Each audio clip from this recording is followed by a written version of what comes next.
Hello, welcome to this video where I'm going to look at some of my Swiss sketchbooks and also talk about the way I use the white paper in my drawings, often called negative space, but I like to think of it as more of a positive space. So as we go through, I'll point out some of the ones where I've used it.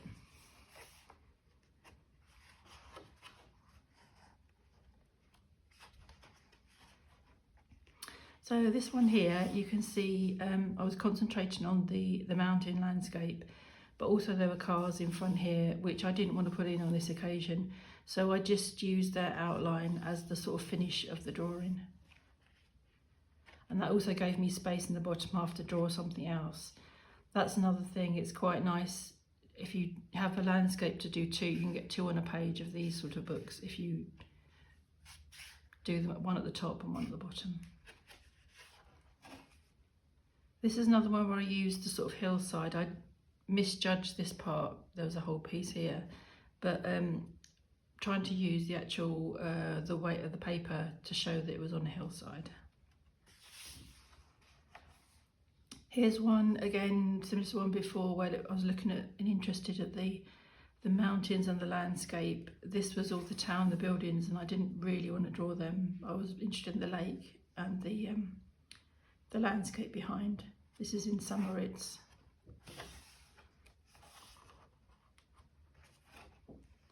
So with this one, maybe it's not quite so obvious. So I used the white space, the white paper for the building, and then you know, painted in a lot of the shadows and things like that. So I didn't actually put any colour on there, just drew the windows, and then it's the outside, the painting around it that actually brings the shape up. This was in Swats at the Swiss Urban Sketchers Symposium that year.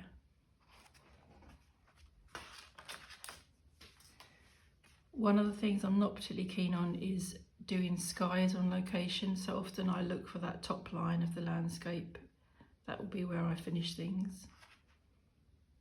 This one got a very strange texture because I was using some insect repellent and it got onto the paper, but it gave this really sort of like strange effect.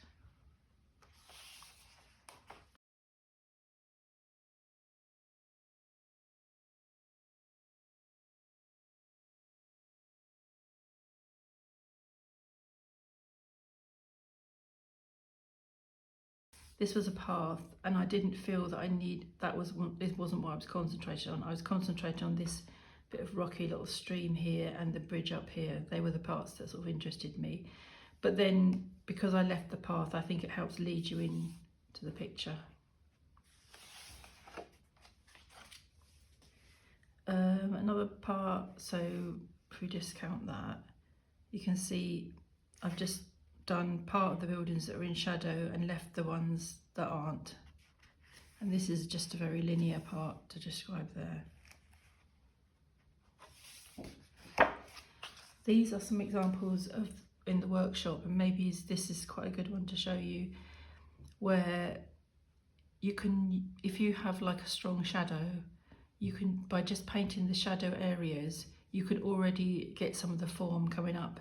These were like 2-minute sketches, 2 minutes for the watercolour and 2 minutes for the line, just to add a little bit of detail.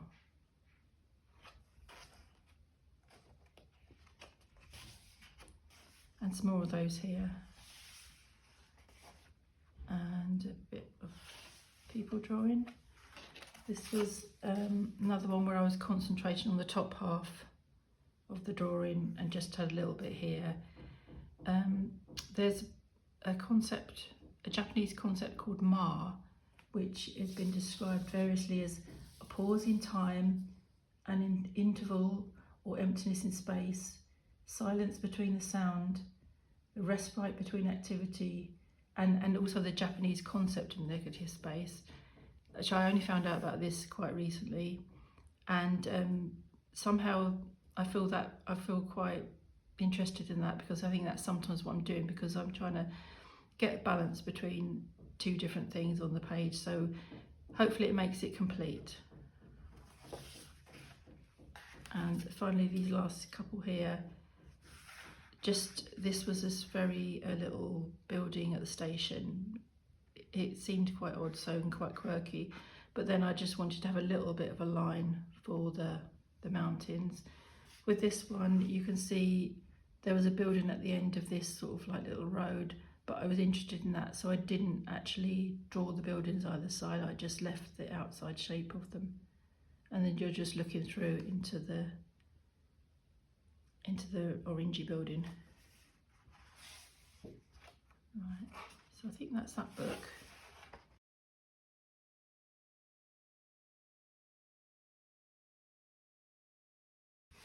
So let's move on to another book. This is drawings made into Tino in 2023 when I was there to give some workshops.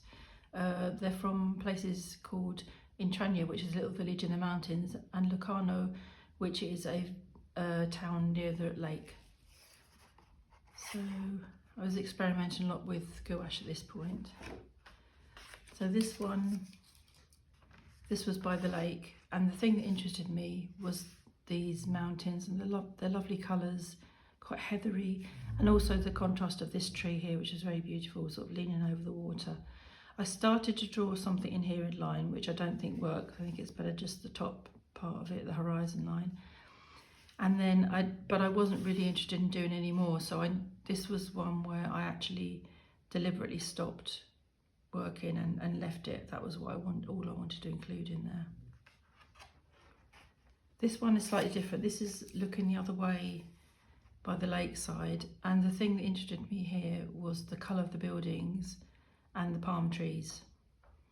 It's not something you see much in Croydon, but so that was really interesting for me.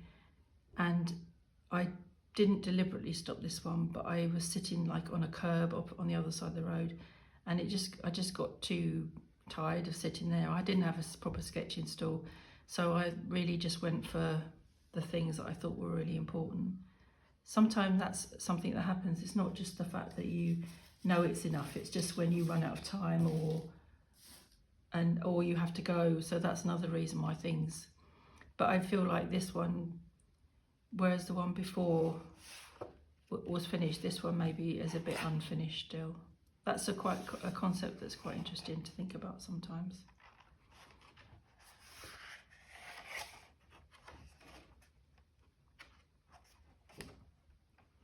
I went to some of the other classes for the other tutors and the workshops, so these were drawing people quickly.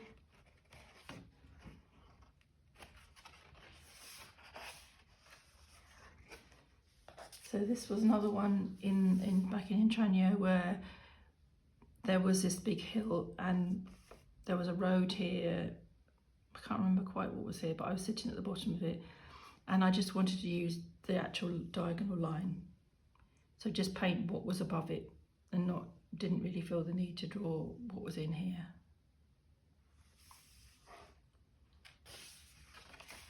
I think that's that one.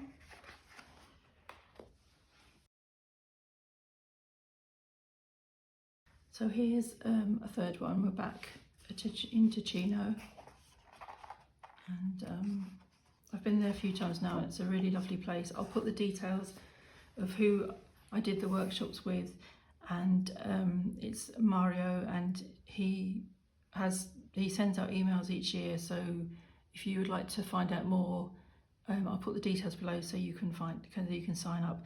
I think there might be spaces this year as I'm filming this. So this is in Zurich, and again you see sometimes if the building's not particularly interesting, I would just leave it out. And then this was the top of the landscape.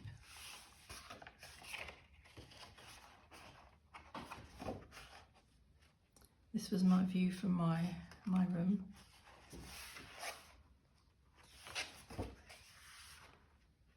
Again, you see if you do two, you can get two landscapes in. This was a drawing of the little village square. It's inspired by an artist called Swarovski, an artist from Barcelona. I'll put his details down below as well. This is the one I wanted to show you, where I'm actually using the space to give you the idea of, it is part of the picture deliberately. So there was a big mountain here, and this side as well, and then this very tiny little village. You can see this is actually from a cafe, and in Tranio it has this amazing view across down the valley. So I didn't feel the need to draw all this. I just thought that would be enough, and that gives you that idea that you're looking down, in my opinion anyway. So yeah, I've got these ones there.